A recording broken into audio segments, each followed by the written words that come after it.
I broke every single addiction that I've ever been addicted to. Let's go ahead and ramble about what we have been addicted to, okay? I'm talking about from crazy addiction to like, that's not really an addiction, okay? So let's run through it real quick. All right, everyone's slowing down the freeway real quick. 2 seconds to make sure everybody's safe over here. I don't want to, this is my exit right. Everyone's slamming on brakes. I don't want to jump in and have someone slam brakes on me because I got to get over. Anyways. All right, cool. So yeah. So the number one addiction that I never thought I would ever break was cigarettes. I literally thought I would never break that addiction ever. Because I had tried to quit cigarettes many times and never was successful. I'd be going for like maybe a day and a half and back to fiend mode. Because I smoked on free. So I smoked off friends, I smoked off halfers, I picked through ashtrays, I did it all. So I didn't really see there being a point where I would just not smoke anymore. So that was the first addiction that I ever broke. And I definitely dedicate that victory to God himself. God opened up the clouds of heaven and said, Daryl, do you want to be doing this for the rest of your life? As I'm sitting there right there at a table, staring at a glass table, super in the clouds, way too tipsy for 10:30 in the morning. Just puffing on a cigarette like. And I was sitting there like looking at the table and God said, is this how you want your life to be? I was like, no, this is not how I want my life to be. And I said this in my mind, obviously, because there was other people around the table. I was zoning out while they were all talking, and I was kind of like having an outer body experience at that exact moment. The very next day, I woke up and didn't have the feeling of wanting to smoke a cigarette. Like there's this feeling sometimes when you wake up, you're like, oh, bro, you see the halfer, you see the lighter. You're like, oh, you know what? Boom, I haven't even brushed my teeth yet, but I'm gonna go ahead and puff one out. And that's how I was.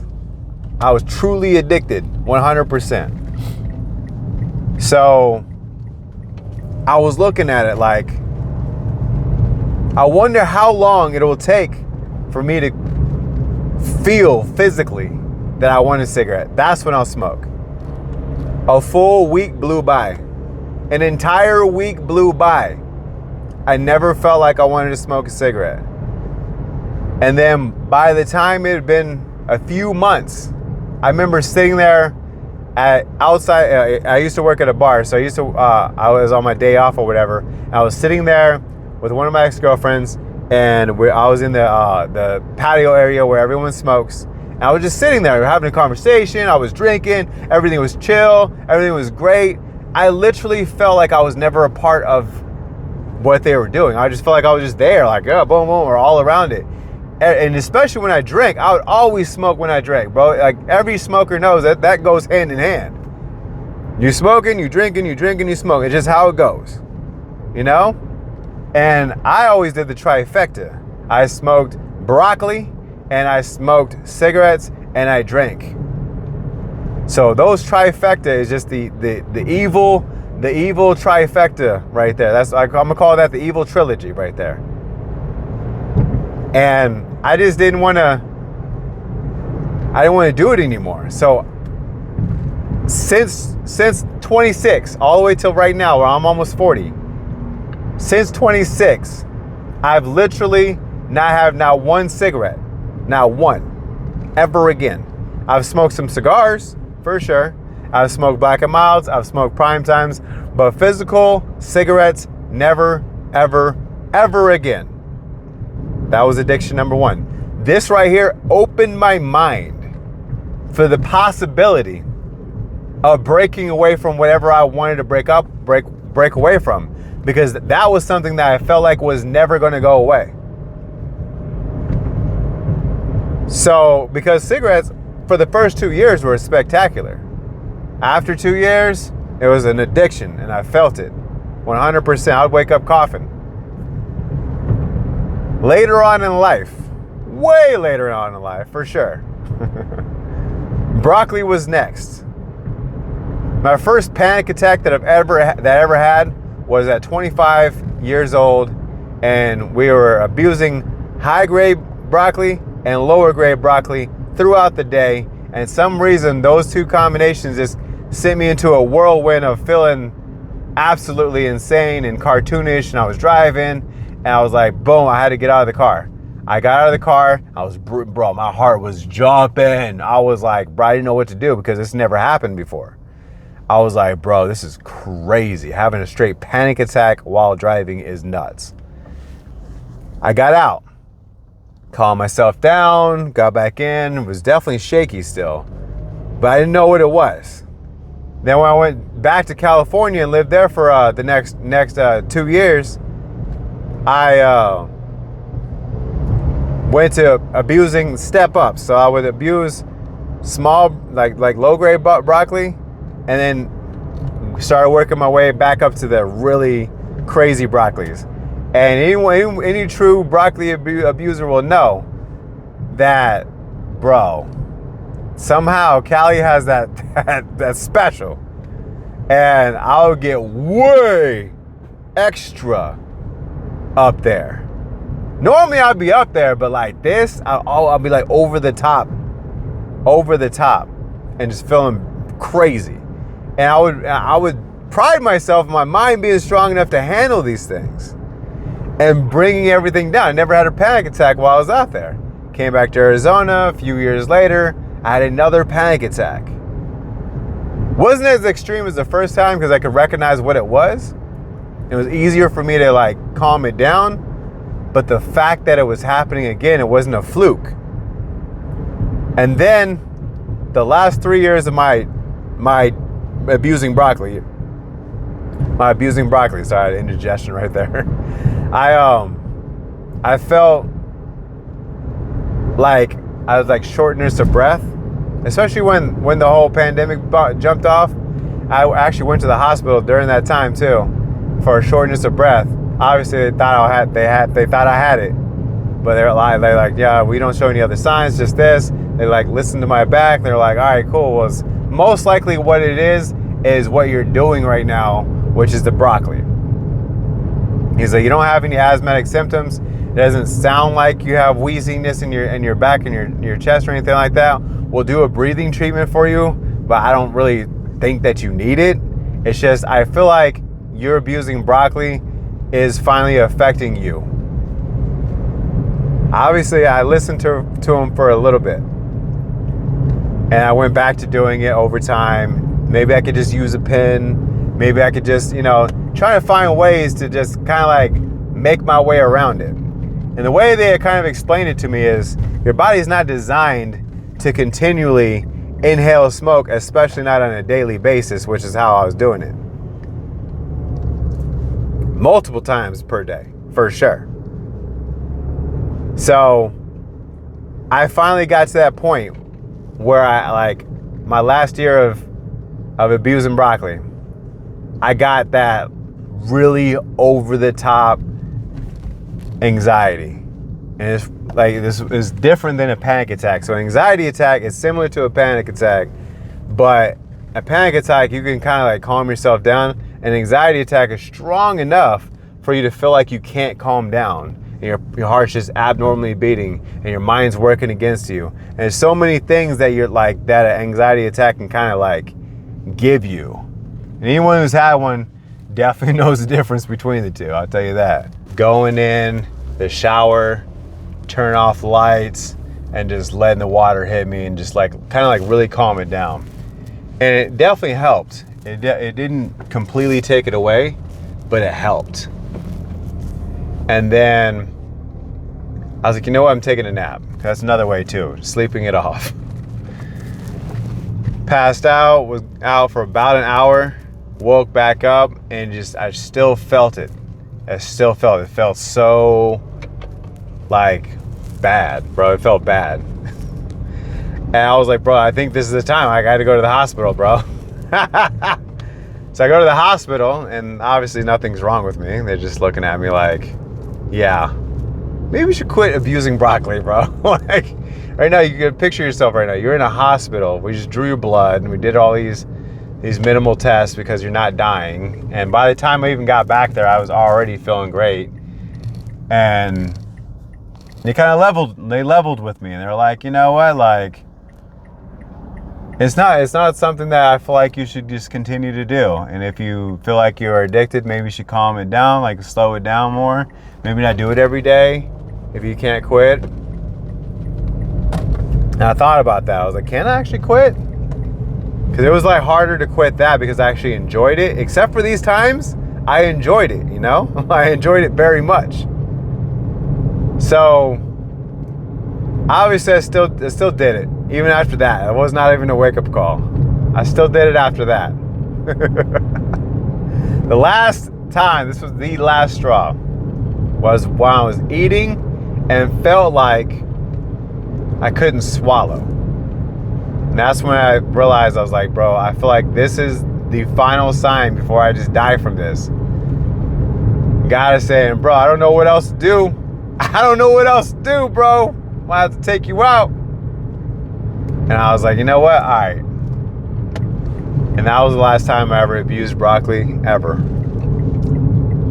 And the reason why I say that's an addiction is because it's not like a physical addiction similar to like a cigarette or a more structured drug. It's more of a mental addiction. Mentally, it's like one of those dopamine hits you get from social media. It's like the same thing. And it's similar to that. You can take a hit, you feel good, you're just going around, everything's all loopy and blah, blah, blah, you know? But it still can be an addiction, and for me, it was definitely an addiction. Shortly after I stopped doing that, I started, because I never knew I could get it on my insurance that I had, was Addies.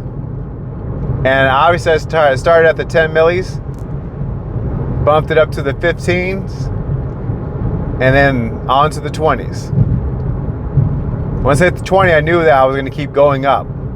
Because when you first take them, you're like Superman, bro. Like, you are literally at the shortness of flying. If you want to figure something out, you want to stay dedicated to a project, ooh, it's there, baby. It is there. It's not an everyday thing. You should not be taking it every day, because that's how you get up the Milli Vanilli charts. And I was definitely going up those Milli Vanilli charts quickly in a short amount of time. The reason why I stopped those is, for one, I didn't like how I knew I was gonna have to continue doing these. Plus, pills are really hard on your liver. For three technically, I don't know, I just didn't want another thing to derail me. Plus, I was starting to get shortness of breath. Then I Googled it. I was like, because my doctor always asked me, like, do you have any shortness of breath? This and that. No? Cool. Here's your prescription.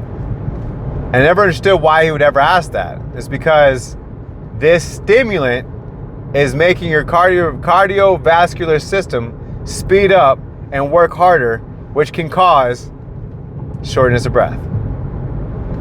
And I didn't like the fact that I was feeling like I couldn't take a full breath. Like, I can take a full breath right now, it's great. But I felt like I couldn't take a full breath. It was like this stint, this keeping right there. If you ever Google, just Google this. Google your airways. They are literally like so small you can barely see through them. So when they start getting swollen or abused, they become inflamed. That's why you get that wheeze feel. It's because this little hole is shortening to an even smaller hole. I don't know why that is. Maybe because, it prevents food from flying back in there. It prevents excessive amounts of water going in there. Something like that. I don't know what it's for. But whenever they show you this chart of like how things, how your lungs look and all that, they should just show you how big your airways are. And trust me, you Google it. It's gonna, if you're up there in the broccoli world right now, it's gonna mess your whole world up looking at how small your airways actually are. I didn't know. Had I known, I probably would have never started, just because of the fact that I just would have been paranoid of them things closing up. Because they're just so small, it just looks like it could just instantly close up. Nice. But yeah. Then I quit Addies shortly after starting them. Did it for about a year. Then I started abusing coffee. You see how down the list it is now? Coffee. How do you abuse coffee, Daryl? Well, coffee is an addiction just like anything else. The reason why coffee is addicting is because of caffeine, and your body will start developing a caffeine dependency. And when you start to shorten the supply of caffeine, you'll start feeling the effects of not having caffeine in you. Especially heavy drinkers. If you're having 3 to 4 to 5 to 6 cups of coffee a day, and you start slowing those down to just one, you're gonna feel the effects. You just quit cold turkey, you're really gonna feel the effects. The lightheadedness, the foggy thinking, the excessively tired, all that. The reason why I quit coffee is I started getting this weird feeling of like almost like anxiety, bro. It's like a small version of anxiety. And I was like, maybe I have like a caffeine like sensitivity. And it kind of is a sensitivity.